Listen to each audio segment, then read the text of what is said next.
Morning, church. Beautiful day. Those of you who are watching and are sick, you can be jealous. It's beautiful out here in Acacia Ridge.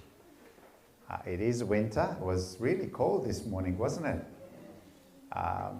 But we wish you, those who are in your beds and potentially watching, that you come back quickly and that you recover quickly. That includes Georgie if he's watching. Welcome everyone. It's really good to see you all. It's been a while, and but it's really good to be here. Well, we are starting the new series, and the series will be on marriage, but it's not just for married people. You know, I've been doing this series in Mangaba Church, and I can tell you that my main goal was really youth who were not married. But it is obviously for the married people as well. So it's not just for married, it's for singles as well, and I think there is a lot for us to learn. So we're going to cover this topic, and that's the first marriage, as it is recorded in the book of Genesis, chapter 2, from verse 18 to 25. You realize that the Bible begins with marriage. True? When God created earth, that on that last day he created Adam and then he created Eve. For what purpose? That they would get married. So the crown of creation, you could really say, was marriage. But that's how the Bible starts, but the Bible ends with the event where we are looking forward to something that is called the marriage supper of the Lamb. The Bible says that the people of God are like a bride, and that we are going to partake in that glorious future event.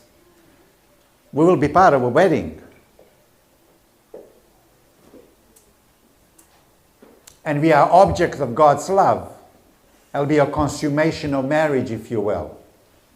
So the Bible begins with marriage and ends with marriage. So understanding, therefore, of marriage is extremely important. Wouldn't you say so?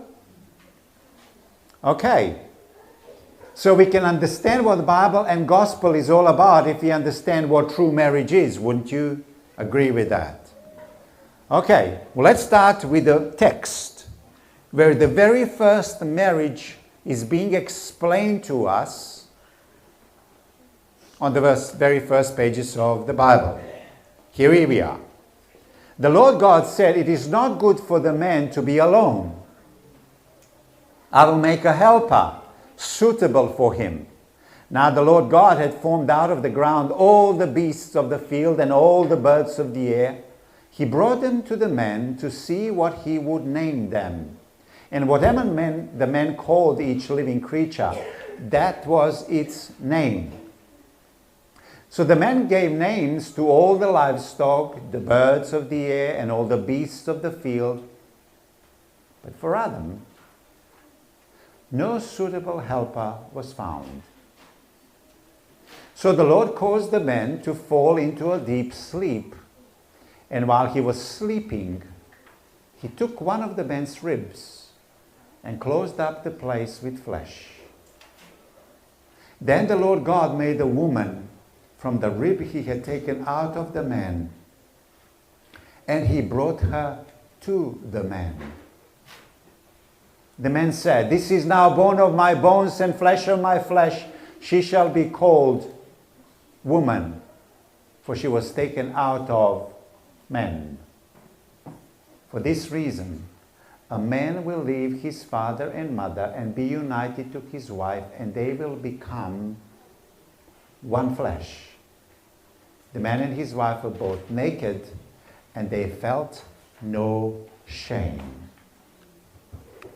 Okay, these are three things we are going to cover. I'm going always to give you a focus, so we are not going all over the shop, all over the place. When we make too much out of our spouse, you're going to look at the text and try to make sense of that. Number two, Marriage is a lifelong journey. And number 3, gospel humility is part and parcel of marriage. When you look at the story of Genesis, when you look at the creation of Adam, you see a design of God. When you see the creation of Eve, you see the creation of God. And you see that the two are made first and the foremost in the mind of God before they were created. And God had the purpose that these two that He made, that they will create a union that is called marriage. And God is the one who becomes a father of the bride.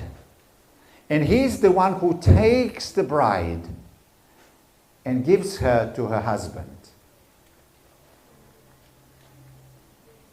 I want you to see when Adam wakes up out of that surgery and he looks up, he's taken by surprise. His breath is taken away. Adam comes out of sleep twice. The first time when God creates him and breathes through his nostrils the breath of life, and Adam comes alive. And the very first face that Adam sees is the face of God. Second time Adam falls asleep and wakes up, the face that he sees is what face? The face of Eve. And he is stunned by the beauty of somebody who is similar to him, but it's not him. And the very first word that Adam says is this: at last. If you say to me at last, what does that mean? It's been a long time. How long? Everything was happening on Friday. Maybe just a couple of hours, for goodness sake. Do you realize that? Adam was created on Friday, and Eve was created on Friday. And Adam, when he sees her, he said, finally!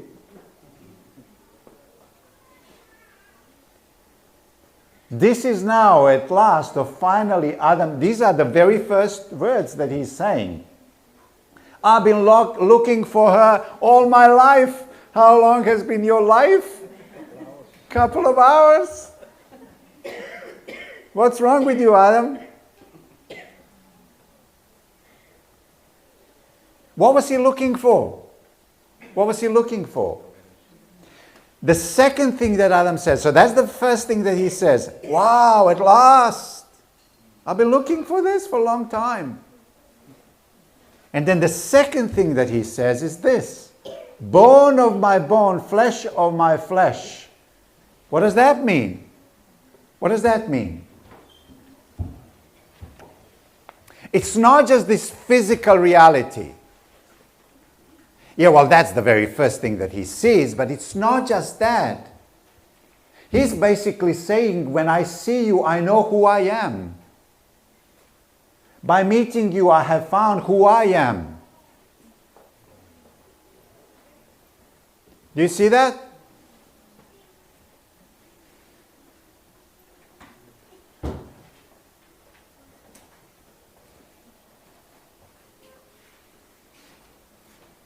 Here is a danger.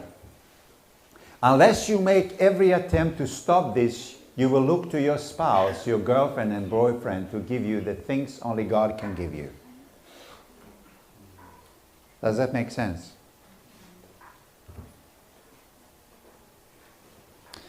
There is a danger, and God knows that. When He created Eve, and when Adam was swept off his feet, that suddenly Eve was going to replace God in the life of Adam. We call that idol worshipping. Giving her a place and a meaning that she was never meant to have.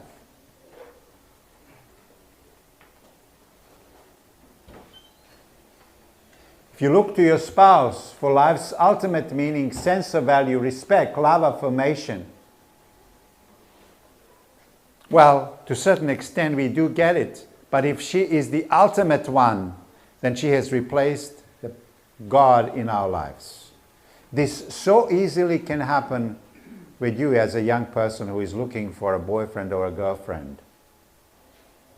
That they replace, or that you place so much expectation of them that they can't really carry that burden. There is a sense that when Adam took of the forbidden tree, he did it because he idolized Eve and she took the place of God for him. Isn't that true? Why did he take of that fruit? Did she mean so much to him that he would openly rebel against God? Obviously.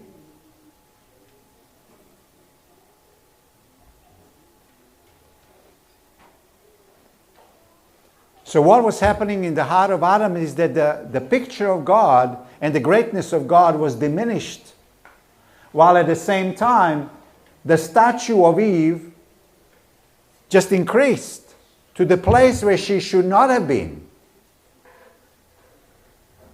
So when we see this at last, you can almost see the roots of a problem that may come, where the grandiose greatness of God suddenly kinds of diminish, and the greatness of somebody else is just lifted up to the sphere that it should have never been. That's called idols and idol worshipping. John Newton, have you heard of John Newton? Well, we know of him in physics and the law of gravity. But did you know that he was a married celebrant? So he would marry people. This is what he said. This is interesting. "O Lord, save us from the wonderfulness of marriage." You may think your biggest problem, spiritually speaking, is the prospect of bad marriage. Every bit as big a spiritual danger is the prospect of a good marriage. What John Newton is saying, your marriage may crush you with high expectations of it. No person can bear the weight of the ultimate joy in a spouse with high expectations and hopes.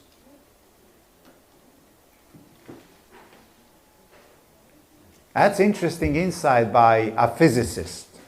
You would think he doesn't know much about marriage, but obviously he does. So very often this is the attitude. My marriage is not perfect and I don't like it. The perfect picture of what marriage should be, blissful love. Yeah? And I have to have it. And you will be crushed if that's the expectation. So a married person in search of a perfect spouse will eventually crush you. Are we saying that you shouldn't love your spouse too much? Is that what we are saying? No, we are not saying that at all. I want you now to see the difference of what I'm trying to say. It's impossible to love any person too much, let alone your spouse. Are we clear on this? Basically, this is the main point. The key is whether you idolize your girlfriend or your boyfriend or your spouse and have little love for God. So what is the point? If you love the Lord your God with all your heart, with all your mind, and with all your soul, then you can proportionately love your spouse really, really a lot. But if it is other way around, you are in a big problem. You will end up idolizing and crushing yourself and the one that you idolize. So don't diminish the love for your spouse. Increase the love for God. And by doing this, the love for your spouse or girlfriend or boyfriend will increase and be high. Unreasonable expectations will decrease. Does that make any sense?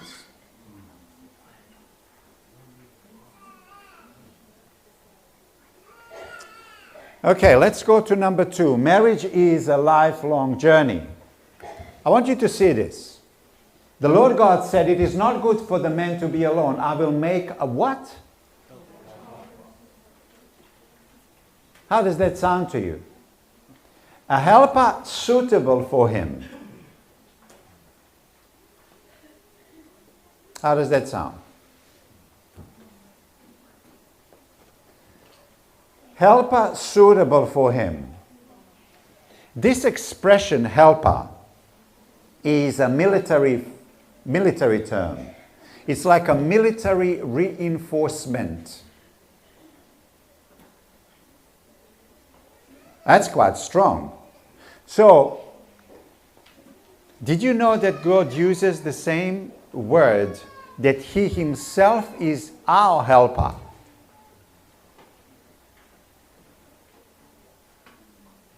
God says, I am your helper. So, what woman brings into man's life is strength. What kind of strength? Suitable strength. So Hebrew original says basically, I will make a helper like opposite to him, the one that complements. So God sends equally powerful second piece of a puzzle into our lives, of a different gender and other different qualities that are going to complement us. So how close is this relationship that Bible calls one flesh?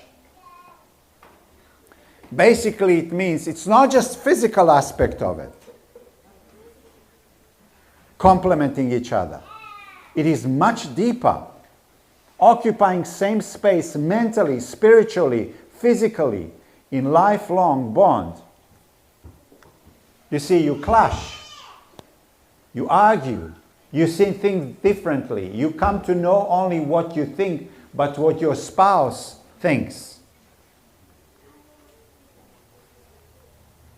Because the other person has come into your life 24/7, you come not only to know her better, but you come to know yourself better. How? Through talking, praying, loving, arguing, observing, listening. It's the other part of a puzzle that completes. The culture out there is obsessed with power. Bible speaks about complementarity. That's where love happens, as we complement one another. So biblically, equality is fundamentally starting point. God made us in His image, and therefore we are equal. Spoke to my daughter, especially in this context of a culture that we are part of, where you constantly have this sense that a woman needs to reach something and constantly reaching for something. And I say to her, darling, there's nothing for you to reach. You already realize that you're equal. There's nothing to reach. You already possess what it takes. You're made in the image of God. You're like your brother. You are equal. Nothing to grasp. Nothing to grasp. You already have it. You are made in the image of God. Nothing to grasp. So that's the starting point. However, complementarity is lifelong interaction between two who are different.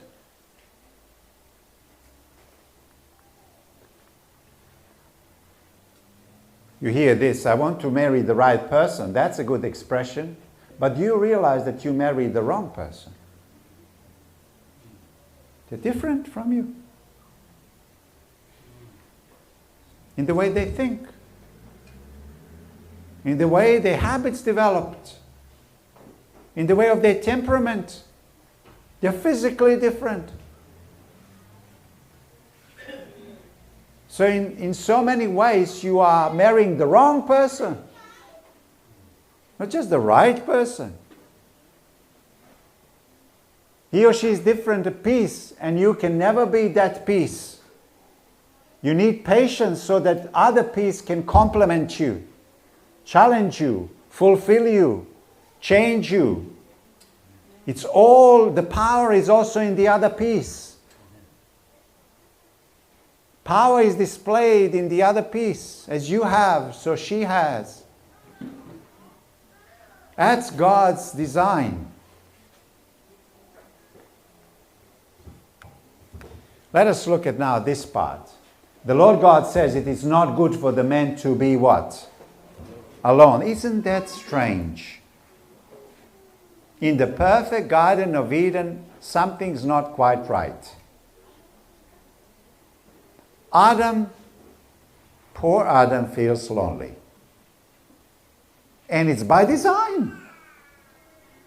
So in the Garden of Eden, God just purposefully makes him feel lonely. How strange is that? It's very strange, isn't it? You would think that in the Garden of Eden everything is hunky-dory. But why is God doing this? All until now God has been saying, and what he was doing, that it was good. And suddenly something is not quite good.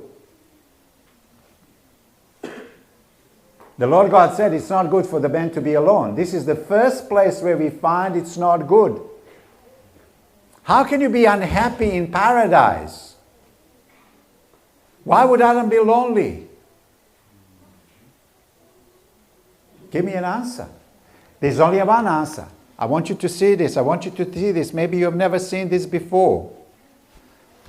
God purposefully wanted Adam to need somebody else beside God. Hello?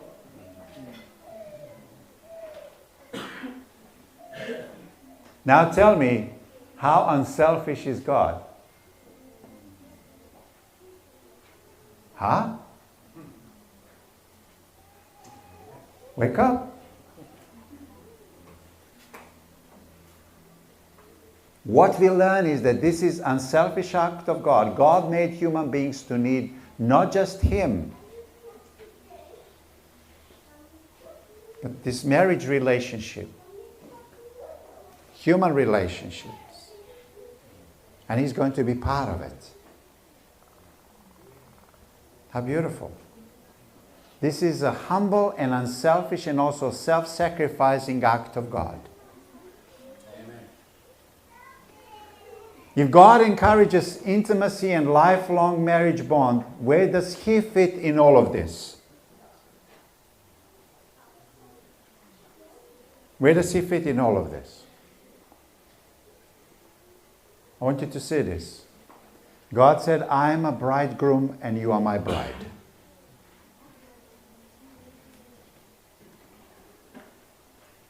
Do you realize that there is something much greater in this design? When God created male and female, he was playing something that is much deeper.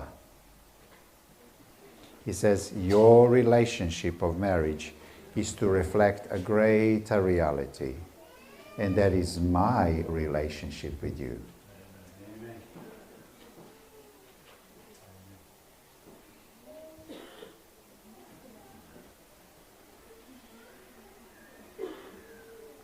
So God is somebody not just to believe in and trust in or obey, but he's a spouse. Hello?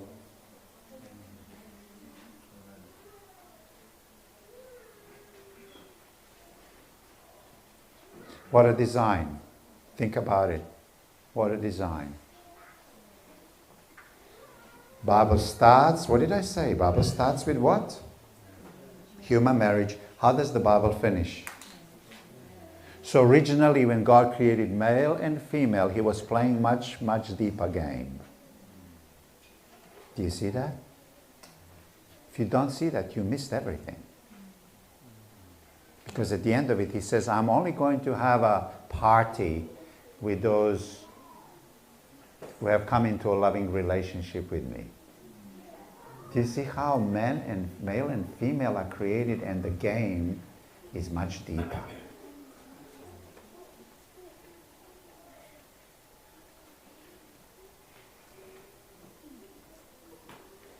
He is the ultimate helper. God is to be in our lives intimately. He's like you, but he's not like you. Like your spouse.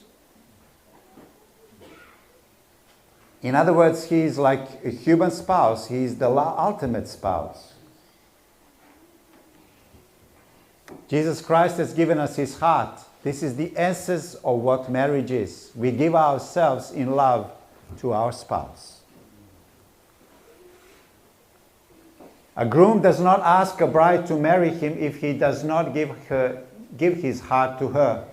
Jesus seeks for marriage because he has given us his heart. Therefore, if we neglect him, it hurts him. Ultimately, it's not enough just to believe in Jesus or obey Jesus. The ultimate is that we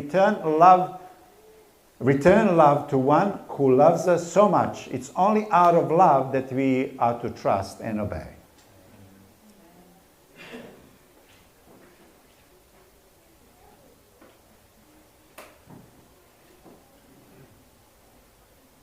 So there is a lot that marriage teaches us. And we are going to cover that next time when I come. It's teaching us a lot about who God is. Jesus loves us not that we can give him affirmation. He loves us to make us better and more loving. He loves us for our sake and not for his own. He's perfect spouse and perfect helpmeet. I want you to say this. On the cross, we became one flesh.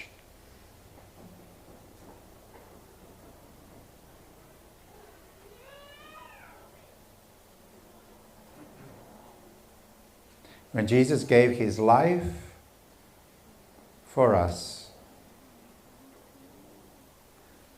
we became one flesh. Jesus is full of grace and wisdom, life and salvation. It's ours now. We were full of shame, guilt, fear, death, and hell, and Jesus took it upon himself. That's when we became one flesh. When Jesus took upon himself our sins and washed us, we became one flesh.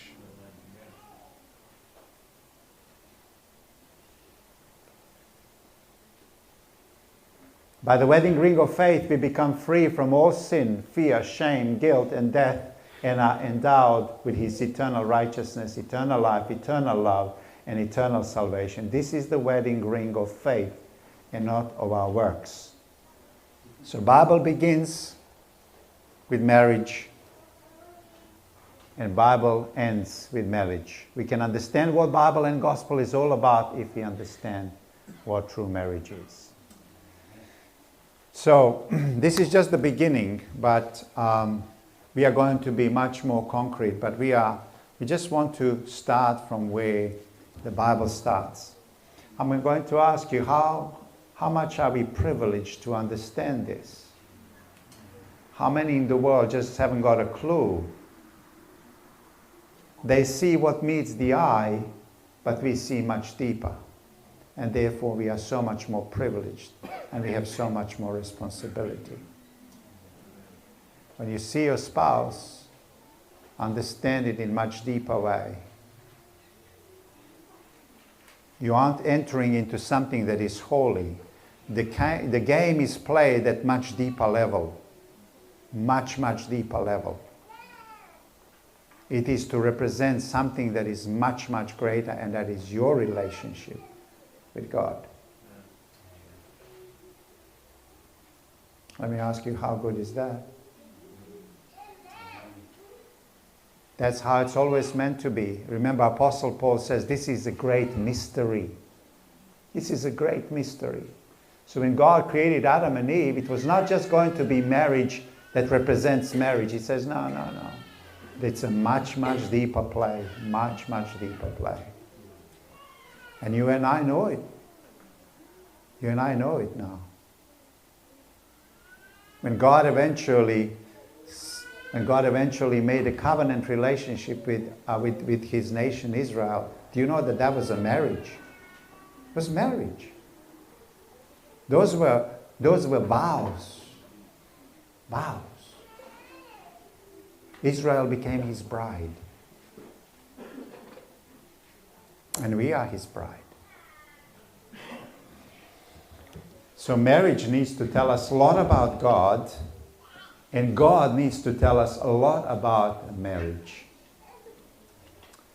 So may God bless us.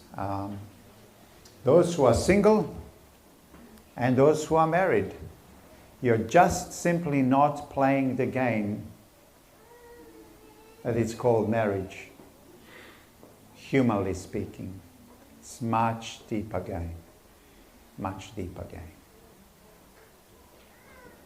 May God bless you as you ponder on what we have just shared.